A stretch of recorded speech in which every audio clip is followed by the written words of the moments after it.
दिल्ली के नतीजे आने के बाद अलमिम पार्टी के बयान दिल्ली की जनता का शुक्रिया अदा करते हुए बैरिस्टर असदुद्दीन ओवैसी ने ओखला और मुस्तफाबाद की आवाम का शुक्रिया अदा करते हुए कहा कि इंशाअल्लाह हम अपनी लड़ाई जारी रखेंगे।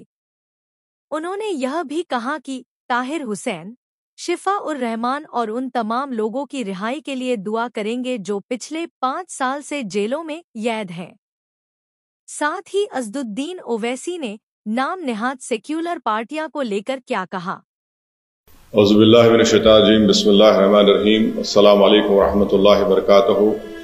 मैं ओखला और मुस्तफाबाद की विधानसभा की आवाम का बेहद शुक्रिया अदा करता हूँ कि आप तमाम ने मिलकर शिफा उर रहमान के लिए और ताहिर हुसैन साहब के लिए आपने अपने वोट का इस्तेमाल किया। मैं आपका बेहद शुक्रगुजार हूँ कि आपने बड़ी मेहनतें की। मैं तमाम मजलिस के अराकीन का, जनाब शिफा उर रहमान के साथियों का, उनके फैमिली का, ताहिर साहब के फैमिली का और ख़ास तौर से शिफा उर रहमान और ताहिर साहब के शरीक हयात का और ताहिर साहब के 20 साला नौजवान फर्जन का, इनका भी बेहद शुक्रिया अदा करता हूँ कि इन्होंने बड़ी मेहनत की, जस्तजू की। मैं शुक्रगुजार हूँ इम्तियाज जलील साहब का जो वहाँ के सेंट्रल ऑब्जर्वर थे इन दोनों असेंबली कॉन्स्टिट्यूंसीज के, शोएब जामाई साहब का।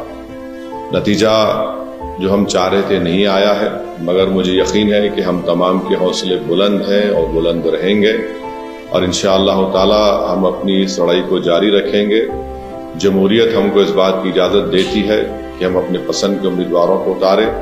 हमारी कोशिश शुरू से यही थी और यही रहेगी कि हम अपनी एक आज़ाद सियासी क़यादत को बनाएंगे ताकि वो वहाँ की रियासत के असम्बली में जाकर आवाम के बेबाक मसाइल को उठा सकें बेबाकी से। तो इंशाअल्लाह कोशिश जारी रहेगी और मुझे उम्मीद है कि इंशाअल्लाह ताला हम तमाम लोग दुआ करेंगे कि ताहिर साहब को, शिफा उर रहमान को जल्द से जल्द और दूसरे जो लोग पिछले 5 साल से जेल में हैं उन तमाम को बेल मिलेगी, वो अपने घर को वापस आएंगे और इंशाअल्लाह मुझे यकीन है कि वो तमाम के तमाम बेकसूर साबित होंगे।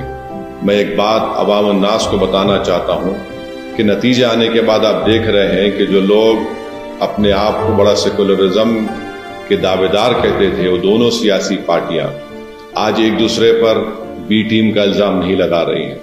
इससे ये बात साहब जाहिर होती है कि जहां मजलिस इलेक्शन अगर ज्यादा सीटों पर लड़ जाती है तो ये फौरन इनका ये हरबे हथकंडे इस्तेमाल करना शुरू हो जाते। अब जब दोनों लड़कर हार गए बीजेपी के खिलाफ तो इनमें बड़े ही महज़िब तरीके से अदब के दायरे में रहकर एक दूसरे को तनकीद कर रहे हैं। तो ये लोग बेनिकाब हो रहे हैं कि कैसे मजलिस जब आपकी क़यादत को, आपकी एक आवाज़ को उठाने की बात करती है, हिस्सेदारी की बात करती है, तो इन सब के पेट में दर्द शुरू हो जाता है। बहरहाल हम अपनी कोशिशों को जारी रखेंगे। हमारी कोशिश यही रहेगी कि ओखला और मुस्तफाबाद में विकास और तरक्याती का काम मुकम्मल हो, वहाँ के अवाम के बुनियादी मसाइल हल हो और हम इसके लिए कोशिश करते रहेंगे।